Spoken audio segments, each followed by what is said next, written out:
earthquakes rocked Tibet and Indonesia.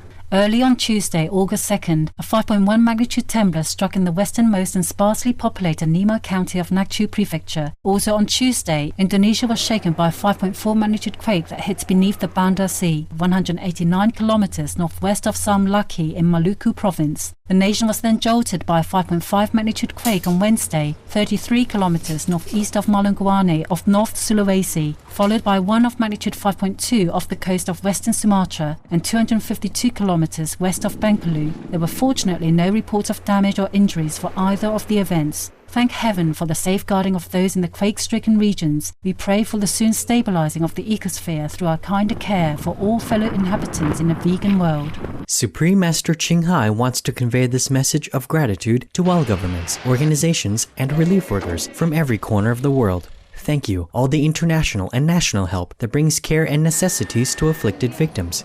Thank you all the relief workers for taking time and forsaking your own comfort, even traveling great distance on unfavorable roads and conditions to bring love and assistance to people in time of need. May heaven bless you abundantly for your generosity and noble sacrifice.